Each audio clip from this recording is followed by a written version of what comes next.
Okay, we're joined now by the Tennessee Lady Volunteers after Game 1 of the Knoxville Super Regional. We have head coach Karen Weekly, senior catcher Sophia Nugent, and sophomore outfielder Gabby Leach. We'll begin with an opening statement from Coach before we go into questions. Coach. Well, this is Super Regionals, and these are tough games, and congrats to Nebraska on getting that one. They had a good game plan, and they came out swinging, and it was we did some uncharacteristic things. It's been a long time since we've put 6 base runners on base with walks or hit batters. I think 3 of those scored, and a couple errors. We've been really good in the circle and on defense, and kind of built our team on that this year. So, but that's postseason. I mean, some weird things are going to happen. It's a marathon. That's what I told these guys in our post game. We've lost games on Friday night in SEC play, and we've come back and won the series. And we just need to rely on that experience and come out here tomorrow, flush tonight. If we, kind of clean up the things that put us in a bind tonight, I think we'll give them a real battle. I know that. I have 100% faith in these guys. Go into questions. Again, please raise your hand and wait for a mic and hold on to it if you have a follow-up. Start with Cora. Karen, it didn't feel like Carlin was totally off tonight, but just had a couple hits that aren't you seeing from her? Just what we're kind of seeing, because she still got the strikeouts, ended with 7 and almost 4 innings, but just what were you seeing from Carlin tonight in the circle? Yeah, I think the thing in the beginning of the game was she wasn't really landing her changeup for a strike. And that is really a key pitch for her, because, it's hard to get on time with her if you can't just sit the velo. And I think that's why they scored some things up early, because, that pitch wasn't very consistent. But, still we're in if we get out of that inning before that pop-up, we had a chance to put a tag on a runner at second base. The inning's over right there. I think if we can kind of keep that at 3-1, we close it to 3-2. Carlin's going to get in there and battle for you. I have a ton of faith in Carlin. So, Jack. Karen, what did you think about the offense tonight, and then just what needs to improve if you see Jordy again this weekend?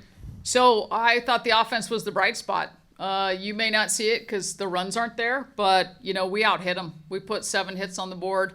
We limited it to 6 strikeouts. She's usually getting a few more strikeouts than that. We had some atom balls. I really liked the way we attacked.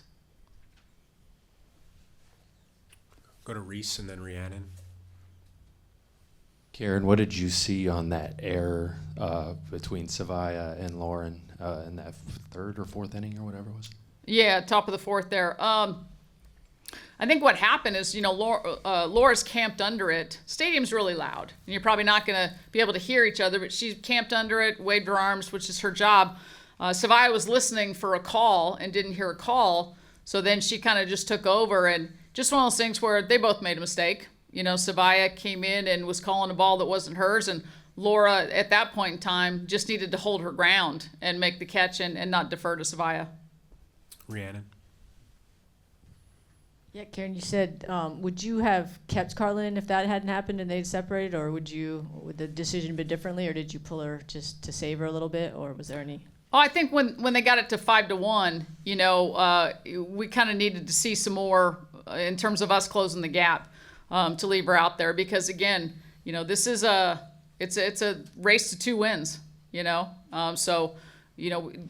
Limiting the number of times they could see her and the information they can get once they, built a 4-run lead seemed like the smart thing to do at that point. Cora. Karen, I know you said just kind of weird things happen in the postseason. This is the second game. There's been a couple errors that really got you guys. Just how concerned are you with that? And, what's kind of the best way to help them kind of shake it off and just reset? I think that's it. Flush it. I'm not really concerned, because we know those are things that are easy for us to fix. It's not like, oh, wow, we need a day or a week of practice to remedy those things. It's things we work on all the time, and, in the moment, we just made mistakes. Rhiannon. Yeah, for the players, just what did you see from tonight that you guys maybe need to clean up for tomorrow and kind of get back on track, and how confident are you guys can do that? I think from tonight we just saw we've seen a couple hits to string together, and then just a little more solid defense. I totally agree. I think once we get that going and get our hitting back on track, we had great hits and we squared so many balls up to people. So I think once we string them together, we'll be A-okay. Back to Cora.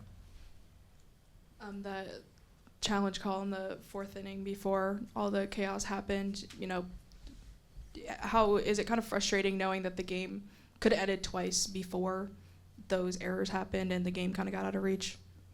Well, yeah, I mean, I'm thinking it's a good challenge because the throw beat her, so you're thinking, okay, how do we not have an out there? And I'll have to see the replay. I mean, they went to review. We don't have all the camera angles that we have during the regular season. That's unfortunate. But if we miss the tag, we miss the tag. But yeah, I mean, there were multiple times we could get ourselves out of an inning. The throw to home, that would have been the 3rd out, so we could have limited some damage there. Any further questions for the student athletes? Reese? Gabby, I don't want you to speak for your teammates, but for an outfielder's perspective, how do you communicate with your infielders to make sure that errors like what happened in the 4th don't happen? So I would say we had talked about it before going out there. After it started getting dark, just making sure that communication with your middle infield, being like, hey, anything up, I can't see that. Just talking. It's really communication that's the biggest thing. And I know just being loud is a big thing that we tell our infielders, we're calling the ball or we're calling their name, letting them know that they have the ball. So communication is the biggest thing. Last question from Jack. Just for both players, just what'd you learn from tonight, hitting against Jordy, if you see her again this weekend, that you'll take into tomorrow and then potentially Sunday? Honestly, I was excited. We had been prepping for her all week, and just getting in the box and then being oh, this is what I'm hunting, and then getting that pitch and squaring up things. I think everyone had a glimpse of that tonight, so taking that to the next 2 days is going to be fun. We definitely got a lot of at-bats off of her, saw what they were planning to do against us, and now we can go back, watch it, and work from there. Thank you all very much for your time. We'll see you tomorrow. Thanks, everyone. Thank you. Thank you.